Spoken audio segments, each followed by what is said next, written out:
नमस्कार मित्रमैत्रिणींनो, जर तुम्हाला आपल्या चॅनलवरच्या कथा आवडत असतील तर लाईक करत जात जा आणि चॅनलला सबस्क्राईब करून बाजूची घंटी दाबा आणि ऑलवर सेट करा.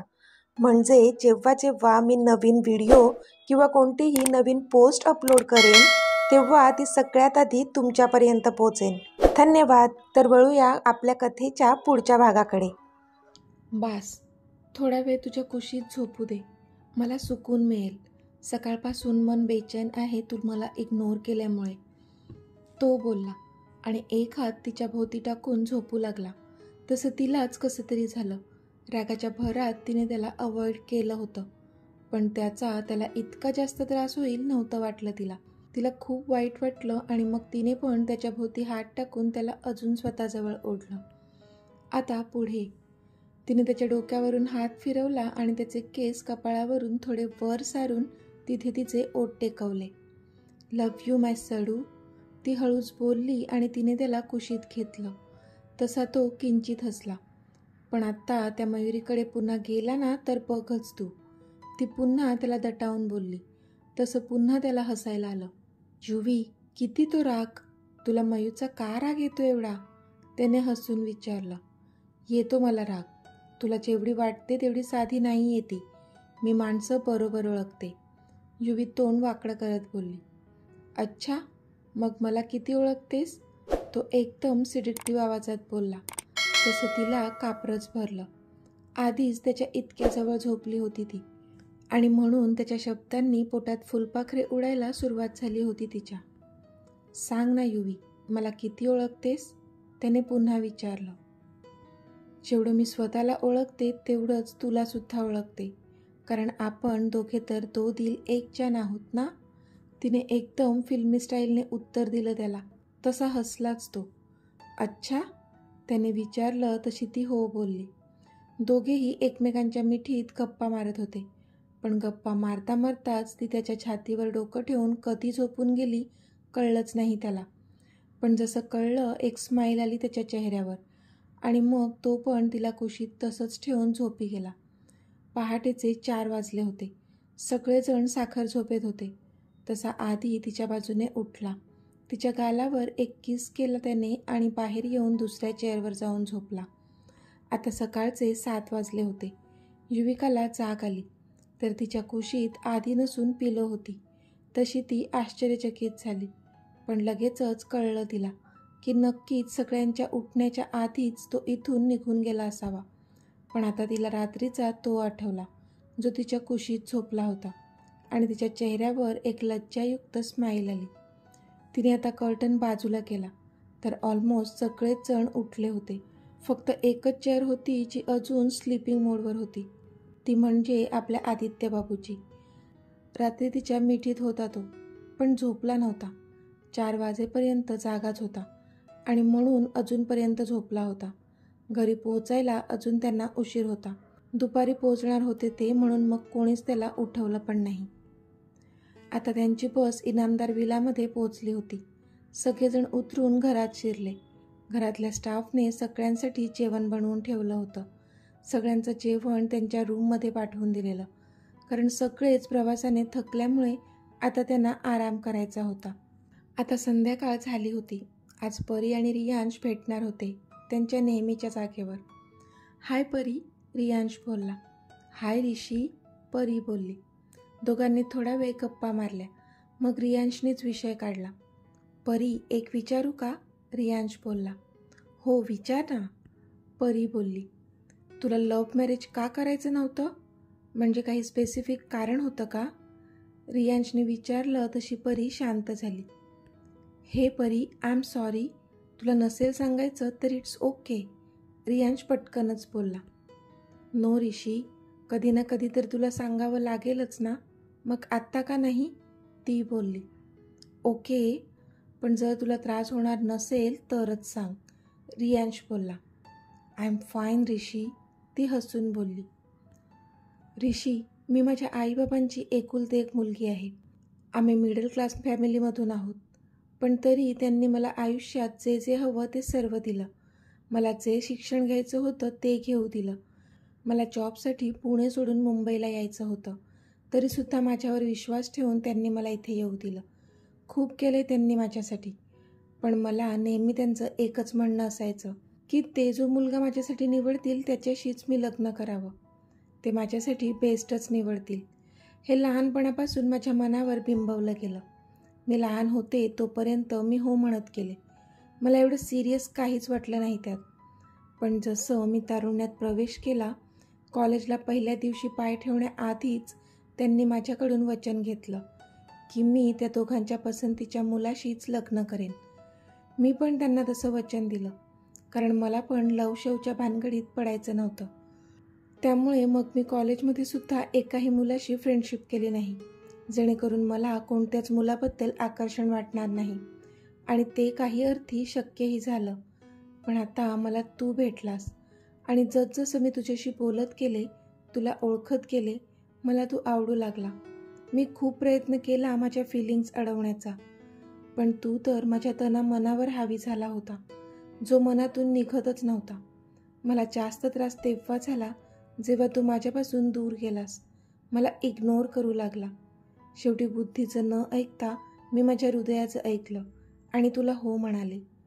परी बोलत होती, पण डोळ्यांतून अश्रू वाहत होते तिच्या. तसा तो पटकन उठला आणि त्याने तिला मिठीत घेतलं. श्श, मी आहे ना, तो तिला शांत करत होता. पण परी, त्यात वावगं काय आहे? जर एखाद्यावर आपलं प्रेम जडलं, एखाद्याबद्दल प्रेमाच्या फिलिंग्ज असणं, ह्याहून सुंदर भावना कोणतीच नाही आहे ह्या जगात. तुझ्या आईबाबांना आपण दोघे मिळून समजावू, तो बोलला. नो ऋषी, तुला वाटते तेवढं सोपं नाही आहे ते. आईबाबांच्या अशा वागण्यामागे पण एक कारण आहे, ती बोलली. कोणतं कारण? त्याने विचारलं. सुलोचना, माझी आत्या, अभ्यासात खूप हुशार होती. 10वीला शाळेत पहिली आली होती. आत्ताच तारुण्यात प्रवेश केला होता आणि कॉलेज जॉईन केलं होतं. शिकून डॉक्टर व्हायचं स्वप्न होतं तिचं. पण त्या कॉलेजच्या वातावरणाला भुलली ती. तिला प्रेम झालं, ते पण तिच्यापेक्षा 11 वर्षांनी मोठं असलेल्या मुलावर. ती जेमतेम 17 वर्षांची होती तेव्हा आणि तो 28 वर्षांचा. तिथल्या कॅन्टीनमध्ये सामान सप्लाय करायचा. दिसायला चांगला होता, प्लस स्टायलिश राहायचा. शेवटी भुलली ती त्याच्या बाह्य सौंदर्याला आणि तिला त्याने त्याच्या प्रेमात पडायला भाग पाडलंच. घरच्यांनी खूप समजावलं तिला, पण नाही ऐकली ती. खूप भांडली घरच्यांशी. शेवटी सगळ्यांचा विरोध पत्करून तिने त्याच्याशीच लग्न केलं, अवघ्या 19व्या वर्षी. घरच्यांनी पण मग तिचा विचार सोडून दिला. आता स्वतःच्या मर्जीनेच लग्न केलंय, तर मग अजून घरचे तरी किती समजावणार होते तिला. तिचं स्वप्न पण विसरली होती ती. त्या आंधळ्या प्रेमाची पट्टीची डोळ्यांवर चढली होती तिच्या. ती त्याच शहरात राहत होती, पण कधीच माहेरी यायची नाही. आली तरी यायची आणि पटकन निघून जायची. कधी एक रात्र थांबली नसेल ती तिच्याच हक्काच्या घरी. आजी आजोबा, माझ्या बाबांना खूप वाईट वाटायचं. त्यांनी तिला कितीतरी वेळा विचारलं सुद्धा की काही त्रास असेल तर इथे निघून ये, कायमची. पण तिने कधीच त्यांना काहीच सांगितलं नाही. आणि तिच्या लग्नाच्या 2 वर्षांनंतर एक दिवस आला की आजी आजोबांना बातमी मिळाली, आत्या गेली. तिने स्वतःला जाळून घेऊन आत्महत्या केली होती. आजी आजोबा, बाबा ह्यांना अजिबात विश्वास बसत नव्हता की ती आत्महत्या करू शकते. म्हणून मग त्यांनी पोलीस कंप्लेंट केली. पोलिसांच्या तपासानुसार कळलं की तिचा नवरा तिला खूप त्रास देत होता. लग्नानंतर थोडे दिवसच तो चांगला वागत होता तिच्याशी, पण नंतर तो तिला त्रास देऊ लागला. त्यांच्या वाईब्सच मॅच होत नव्हत्या. 11 वर्षांचा डिफरन्स होता त्यांच्या वयात.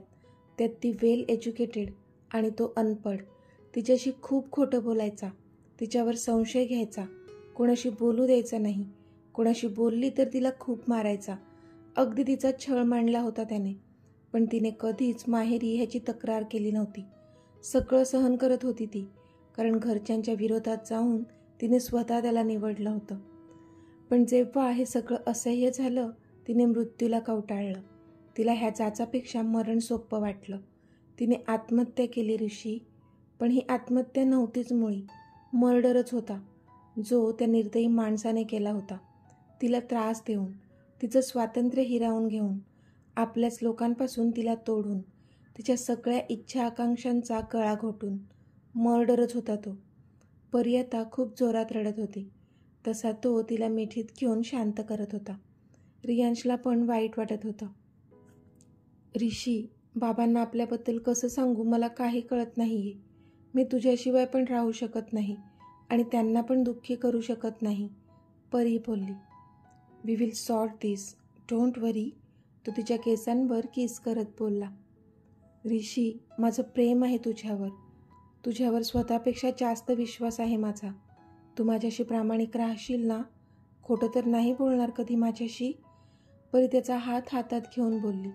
तसा तो थोड्या वेळासाठी स्तब्ध झाला, कारण त्याने पण तर तिच्यापासून त्याची आयडेंटिटी लपवली होती. माझं तुझ्यावर खूप प्रेम आहे परी. मी तुला कधीच टीच करणार नाही. आयुष्यभर तुझी साथ देईन. ट्रस्ट मी, तो बोलला. पण मन मात्र खात होतं त्याचं की तिला स्वतःची आयडेंटिटी अजून त्याने सांगितली नव्हती आणि ती वेळ आता आली होती. परी, मला तुला खूप महत्त्वाचं काहीतरी सांगायचं आहे, तो बोलला. महत्त्वाचं काय? तिने विचारलं. पण परी, तू मला प्रॉमिस कर, तू माझं शांतपणे ऐकून घेशील. मला चुकीचं समजणार नाही. काही विचार करण्याच्या आधी एवढं लक्षात ठेव, that I loves you a lot, तो बोलला. तसं तिला पण टेन्शनच आलं. ऋषी, तू आता मला टेन्शन देतोयस. सांग पटकन, माझे हार्टबीट्स वाढत आहेत डिअर, ती बोलली. परी, ॲक्च्युली मी तुला माझी, तो पुढे काही बोलणार तोच त्याचा फोन वाजला. त्याने पाहिलं तर त्याच्या डॅडचा होता. डॅड ह्या वेळेला का फोन करत असतील? तो विचार करू लागला. I have to take this call, तो बोलला आणि त्याने कॉल रिसीव्ह केला. येस डॅड, तो बोलला. ऋषी, लगेच सिटी हॉस्पिटलमध्ये निघून ये, डॅड बोलले आणि फोन कट केला. पण रियांश मात्र त्या कट झालेल्या फोनकडे पाहतच राहिला. I have to leave, it's emergency, sorry dear. तू टॅक्सीने जाशील ना? त्याने विचारलं. हो ऋषी, पण काय झालंय? तिने विचारलं. I call you later, bye, तो बोलला आणि वाऱ्याच्या वेगाने तिथून निघून गेला. युविकाने कपाटातून तिचा जुना फोन काढला आणि तो चार्ज केला. आता तिने त्यावरून त्याला मेसेज केला. मुद्दाम त्याला अननोन नंबर जाईल तर तो कसा रिॲक्ट होतो ते पाहूया, असं ठरवलं तिने आणि त्याला मेसेज केला. हे हाय हँडसम, तिचा मेसेज. हाय डार्लिंग, त्याचा मेसेज आला तशी ती मात्र रागाने लाल झाली. डू यू नो मी, तिचा message. Yes of course, you are mine darling, त्याचा मेसेज. तशा तिच्या कपाळावरच्या आठ्या अजूनच कडक झाल्या, पण ती पुढे काही बोलणार त्या आधीच त्याचा मेसेज आला. Hey sweetie, I want to see you, come into my room dear. त्याने तिला मेसेज केला तशी ती गोंधळली. आधी तुला कसं कळलं मीच आहे, तिचा मेसेज. युवी, वैसे तो तेरी आहट से तुझे हम पहचानते हैं, पण सध्या तरी ट्रू कॉलरवर तुझं नाव आलं होतं, चष्मीस, तो बोलला. तसं तिला हसायलाच आलं. इतकी सिंपल गोष्ट विसरली होती ती. हे स्वीटी, ये ना प्लीज, त्याचा मेसेज. आत्ता नाही, मी नाही येऊ शकत आधी, तिने मेसेज केला. आता रात्रीचे 8 वाजले होते आणि तो मात्र तिला बघायचंय म्हणून सांगत होता. प्लीज, त्याने पडलेल्या तोंडाची इमोजी पाठवली. नो आधी, ती पण अडूनच होती. तू नाही आलीस ना तर मग बघ मी जेवणारच नाही, त्याने मेसेज केला आणि हसून आता तिच्या मेसेजची वाट पाहू लागला तो. त्याला माहीत होतं की आता काही मॅडम त्याला नकार देणारच नाहीत, म्हणून छळत होता तो तिला. आधी प्लीज ना, ट्राय अँड अंडरस्टँड, मी नाही येऊ शकत आत्ता, तिचा मेसेज आला.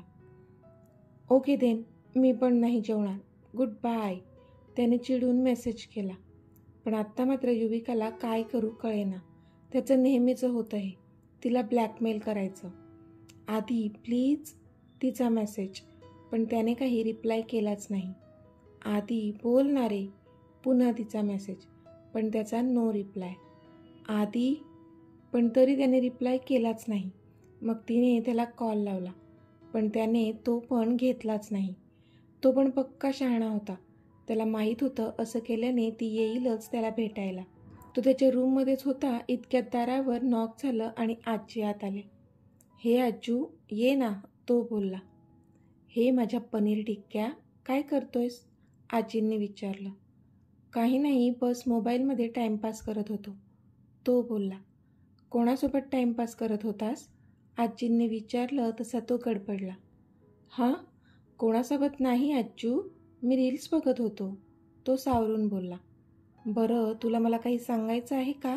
काहीतरी महत्त्वाचं? आजींनी विचारलं. तसा तो विचार करू लागला की काय सांगायचं आहे त्याला. त्याला तर नव्हतं आठवत. नाही आज्जू, मला तर असं महत्त्वाचं काहीच आठवत नाही आहे जे मला तुला सांगायचं राहून गेलं आहे. तो बोलला. नक्की? आजींनी विचारलं. हो नक्की, तो बोलला. बरं, आता मला माझ्या प्रश्नाचं उत्तर दे. काही दिवसांपूर्वी तू म्हणाला होतास की तुला कोणी मुलगी आवडते, पण तिने तुला होकार दिला नव्हता. तर आत्ता तिने तुला होकार दिलाय का? आजींनी विचारलं तसा तो शॉक झाला. पण आता आजीला उत्तर काय द्यायचं तो विचार करू लागला. आजू, तो काही बोलणार त्या आधीच आजी बोलल्या. हे बघ, खरं खरं उत्तर द्यायचं हां. आजी बोलल्या तसा त्याने एक औंढा गिळला. हो आजू, हो बोलली ती मला. आधी बोलला. बरं, त्या मुलीचं नाव काय आहे? आजींनी विचारलं तसं त्याला घाम फुटला. सांग ना, नाव काय आहे तिचं? तो कधीपासून शांतच होता म्हणून आजींनी पुन्हा विचारलं. आजू, मी नाही सांगू शकत तुला तिचं नाव. तो खाली मान घालून बोलला. तुला नसेल सांगायचं तर नको सांगू, मी सांगते तुला तिचं नाव. आजी बोलल्या तसा त्याचा जीव घशाशी आला. युविका नाव आहे ना तिचं? आजी चिडून बोलल्या तसा आधी घाबरलाच. नाही आजी, तुला वाटते तसं काहीच नाही आहे, मी तुला सगळं समजावतो. तो बोलला. अरे काय समजावशील तू मला? हे जे केस पांढरे झाले आहेत ना, ते काही उन्हात नाही पिकले, एवढा जास्त अनुभव आहे मला. अरे तुम्ही ज्या नजरेने एकमेकांना पाहत होते ना, कोणीही सांगू शकलं असतं की तुम्ही एकमेकात किती गुंतले आहात. ते तर नशीब मी त्यांना पटवून दिलं की ती घाबरली होती म्हणून तिने तुला मिठी मारली. आजी बोलल्या तशी आधीने मान खाली घातली. मी काल मध्यरात्री तुला तिच्या रूममधून बाहेर पडताना पण पाहिलं आहे आधी. हे सगळं चुकीचं आहे. तू जे करतोय ते चुकीचं आहे. हे सगळं आत्ताच्या आत्ता बंद कर. ती तुझ्या भावाची होणारी बायको आहे आधी. असे आपल्या घरचे संस्कार नाही आहेत. निदान तुझ्याकडून तरी मला ही अपेक्षा नव्हती. आजी चिडून बोलल्या. पण त्यावर आधी काही बोलणार त्याआधीच दरवाज्यावर नॉक झालं आणि युविका आत आली आणि दार लावून ती दारावर पाठ टेकून उभी राहिली. आता ती त्याला पाहून स्माईल देत होती. जणू ती स्माईल हेच सांगत होती की कशी सगळ्यांच्या नजरा चुकवून ती त्याला भेटायला आली होती. पण ती स्माईल क्षणात गायब झाली जेव्हा तिला गॅलरीच्या दाराजवळ उभ्या असलेल्या आजी दिसल्या आणि आजींना पाहून तिने भीतीने एक औंढा गिळला. तर मित्रमैत्रिणींनो, आजचा भाग तुम्हाला कसा वाटला ते मला कमेंटमध्ये सांगा.